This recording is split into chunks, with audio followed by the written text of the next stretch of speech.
us. Welcome back, traveler, as we embark on yet another journey to the Tavern Post Inn. It's a cold night, the brisk wind that is dropped in from the mountaintops. And you know what? There's a different backdrop today. There's the Superstition Mountains, I think they call them, in the backdrop. And the pine trees that you see up in the Tonto National Forest just bearing down on you. And there's a bit of a moisture in the air too. The circling of the wind patterns has brought in some darker clouds, but not quite enough to precipitate. Maybe next time. And on this journey, you pull up and you walk right in to the Tavern Post Inn, and you see a fresh, piping hot bowl of ogre stew sitting at the bar. And it looks like they're ready to make you a drink to pair with that. So, you know, whatever it may be, an iced tea, a hot tea, a lemonade, an Arnold Palmer, you never know. It could have just been a tough round of golf that you had on the back nine. Maybe the first nine was good, but the back nine was a little rough. And now you're just looking to go on an expedition. And what a better place to begin a journey into the unknown, into the wild, into nature, than to stop in at the old reliable Tavern Post Inn. And as soon as you make a left turn through those doors, you're greeted by the one, the only, Tall the Journey. Wow, Jared, it was an absolute pleasure to hear that narrative. That was good. I liked that. That wasn't bad. That was good. You did too good. But more importantly, I think you're joined by someone today. I think you weren't the only one that made that journey in. Yeah, I'm joined with my lovely, beautiful wife, Antasia, by my side. Hello. How are you both doing today? Great. Yeah, we're good. A little tired, but I'm good. Kids got to bed? Kids get into bed. I did want to take a moment to say, once again, thank you. I know that for those back home right now, you don't realize that we just did another recording where I did both profusely thank you both, so I won't go too far into it. But I will say thank you once again for welcoming me into your house. I am down in the ancestral homeland, in the desert I have once returned, that I once came from, so I am back here, and excited to get a tooth, ideally. Excited to take the next steps, right? And ready to really enjoying just taking that, like you said, enjoying taking a step off the back nine and taking a step back just to enjoy a nice bowl of Ogre Chili. That's right. Are you gonna get a copper tooth, by the way? Oh, if I could get state. No, God, no. I will. I do not honor my lineage like that. The state has not paid me enough money for that. They have taken too much from me. There's you guys no have income tax here, so that's very true. Yeah, I can't afford it here. Is the real truth. We won't talk about the income tax. I thought we were business friendly. Yeah, we are. Interesting. But we'll keep it nice and simple. We'll keep it straightforward. I have a question for you both today. I have something to pose to you here at the Tavern Post Inn, which is not your house. Let's do it. It's definitely not your space. We're definitely somewhere else right now, entirely. So Antasia, Jared, and eventually Tall myself, if you could have any human in the entire history of humans, it does have to be a real person, as a dinner guest, who would it be? Start with you. Oh my gosh. Any human in the history of humans. Anyone is a nice little dinner guest. As a dinner guest. You're not cooking though, or if you want to, you can cook. You could be taken into a meal. It could be whatever thing like that. It doesn't have to be you necessarily doing it if it takes off the stress or anything like that. Mm-hmm. It could be taken into the Tavern Post Inn for a bowl of Ogre Chili and some peeled back onion layers. Mm-hmm. But who would you want that opportunity? It's kind of that who do you want to have that conversation with, right? Who would you want to have that meal with?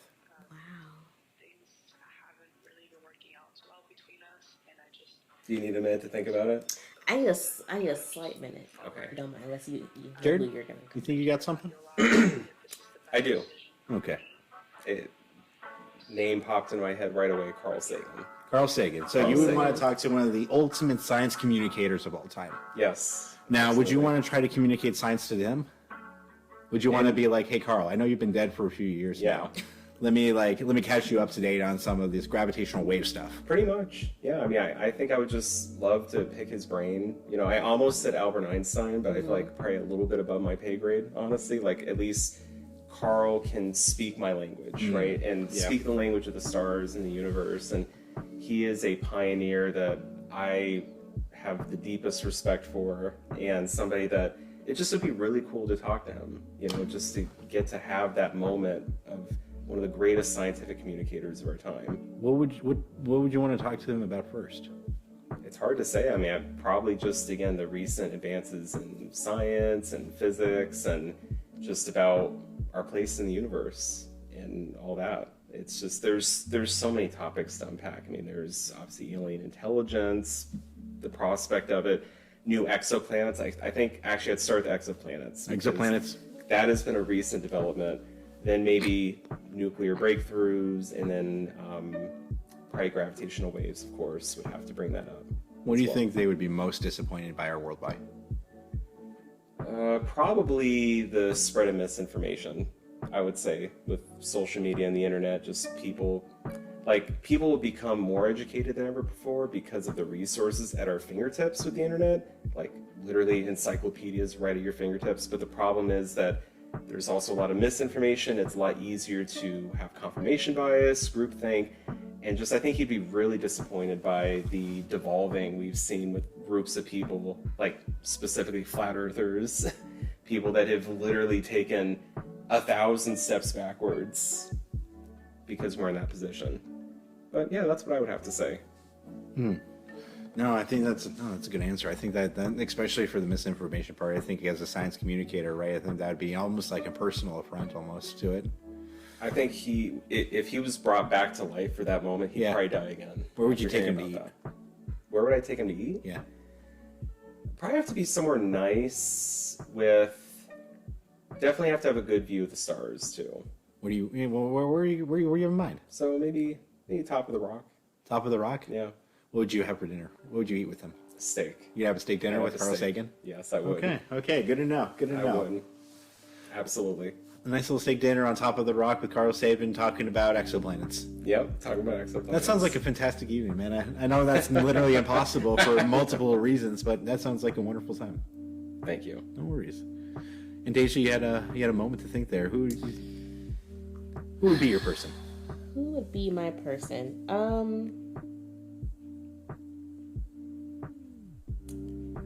Probably I don't think I have a name for this person, because I don't know their name, but I would probably want to, as weird as this probably would be, let's sit down and probably talk to probably one of the founders or the founding groups of the KKK.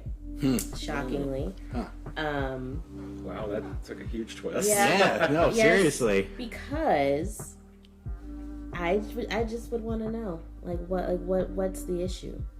And I just would have just kind of, some, obviously safeties in place, for my own well-being. But I just be curious. I'm like, why? So it instantly goes to I've read the stories about certain individuals, black men who have gone and friended former Klansmen and de-radicalized individuals. So I understand the place for this. It actually makes a lot of sense in my head why you would go for that. I have to ask a really dumb question first though. Are you taking them to a nice meal? You're taking literally a founder of the Klan. Are you're out to eat here? Is it going to be a steakhouse with Carl Sagan, or are you taking them to the chop shop next door? No, it's not going to be a steakhouse, but I probably could take them. Like an IHOP? No, maybe a Waffle House. Waffle House. Ooh, Waffle House. That's safe ground for you then. Yeah, exactly. Somewhere a little that's safe. safe. Even maybe a Lolo's. Because it doesn't matter who's behind that counter; they got your back. Exactly. Yeah. So here's our food, right? So it's oh, you like that fried chicken? Well, let me tell you. So here, take another sip of your Kool-Aid while you're literally. at it. So there'd probably be something like that. Yeah. Now, obviously, you talked about wanting to know the why, right? So and obviously, my head goes to it's out of the Civil War, Reconstruction, right? It's out of the fall of legalized slavery, right? And entering into prison slavery and the different forms of slavery that we have now and today that come out of Reconstruction, right, and everything like that. I don't think you're under the illusion that you could change the founder's opinion or anything like that. But what's the message you would really want them to have from you in that moment? It would probably be more or less along the lines of it's just unwarranted and displaced because it's like we didn't ask to be here. So the whole ideology of forcing us here to do all the things that had happened, all the transgression that took place, have to literally beg and fight and die for our freedom just to in turn be hated. It's just like, what's the idea? Like, what is the thought behind that? And it's just to see how far we've come as a people. And it's like, we're really not the issue here. And so for me, it'd just be like, again, that's just real misplaced hatred. And I can't grasp the fact of, like, if I force a bunch of people to come do something for me and do these things and then hate them when they didn't ask to be here. So I can't grasp that. So I would just love to know from the horse's mouth, like, tell it to me. How mad do you think you would be to hear those answers? Because let's assume this is an honest conversation. Mm-hmm. They do give you the truth of, like, because, I don't look at you as a human, and like, or all those things. Do you think that would give you a sense of levity, honestly, potentially being like, wow, thanks for that. Like, oh, thank you for at least the honesty of, like, dehumanizing. Or do you think it would just make you more mad? Probably mad initially, obviously, just being told to your face that someone just doesn't value you as a human just based off what you look like. But then probably a sense of, okay.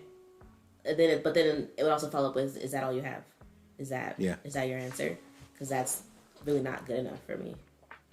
Like, I'm sitting here in front of you. I'm a person, literally. Like, I'm a person, thoughts, feelings, intelligence. That's not good enough at all.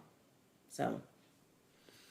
Especially since they're just a reaction to a system, too. Mm-hmm. They weren't even, like, the system itself, right, too, which is even almost more of a disgusting layer of a reaction, right, if that's the reaction, because it's the just disengaging with the human system, right? Do you think that ultimately from that conversation, you would leave feeling better for having that conversation? Probably not better, because that ideology still exists now, so it would make me feel better in a sense, but more just like, okay, I got an answer to my question. Yeah. I think it's also interesting too because the ideology of the clans, while still in hate now too, it's morphed too. It's changed with the times too. So I wonder how even it would be interesting to understand the racism of their version of it versus how we understand it nowadays too. It's just an interesting perspective, different because it's honestly a different form of racism. It is. It's just it's theirs just in different forms now. Yeah. So no, that's what an interesting guest. Yeah. Yeah, I think Waffle House is the right choice. I think definitely the right choice in that moment. I think I would ask them why they fucking chose Dragon and Wizard, because then that's just such silly names. Such silly.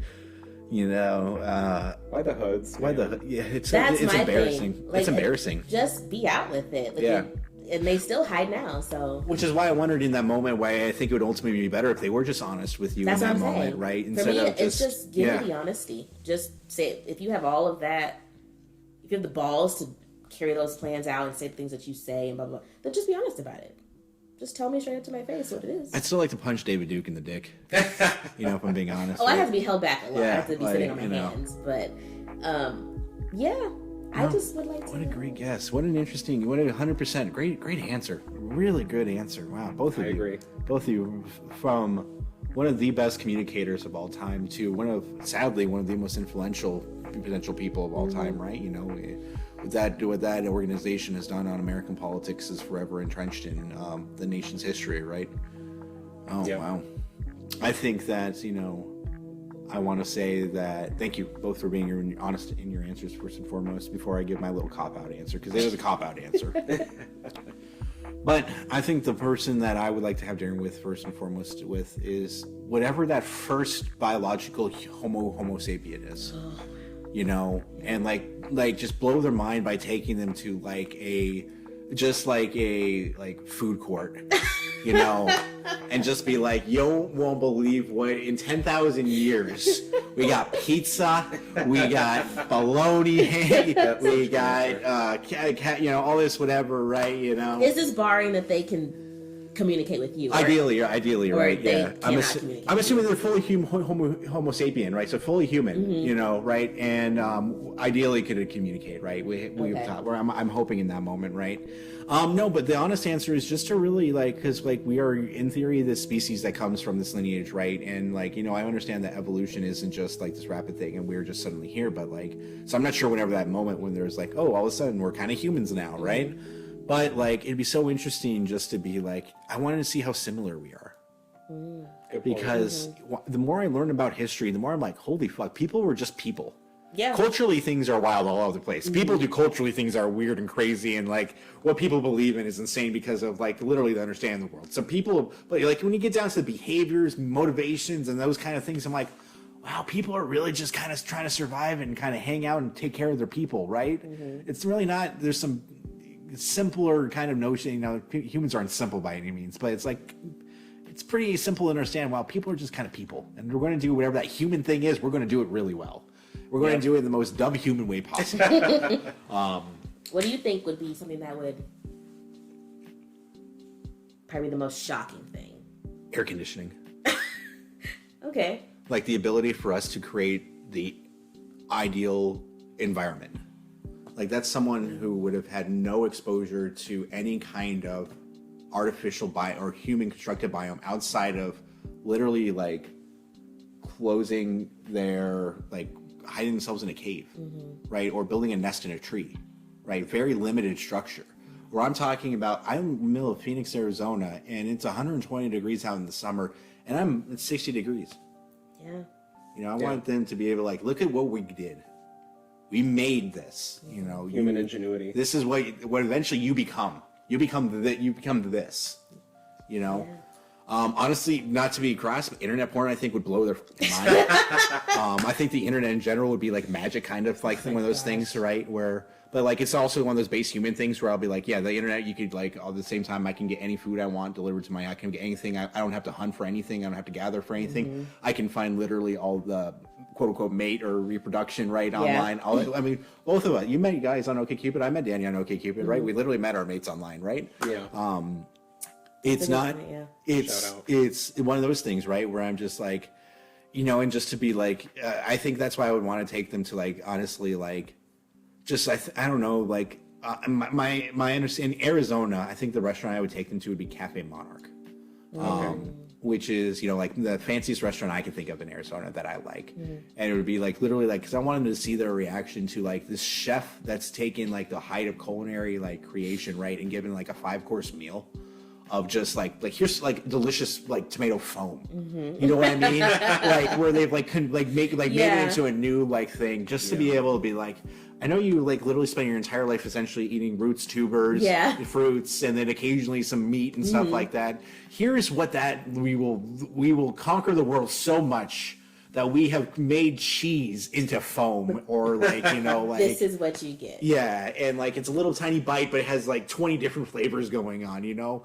And like, because literally, it's no joke. Like a Dorito has more flavor than most people had in for almost all of human history in it, right? That's not a joke, right? That's so true. So I would want to just be like insanely like enjoying that, like just like kind of that moment of just like seeing how similar we are, and just, you know, if they have a full human experience, just truly ask them like, what is their perspective on like the animals, like the world around them? What is that relationship to them? Because they are a part of the natural world for all intents and purposes at that point, like in a way that we don't consider ourselves anymore. Even like a domesticated dog would like shock the hell out of it. It's someone, and especially someone who's animistic, right? You know, who believes in, you know, these different agencies and things like that, right?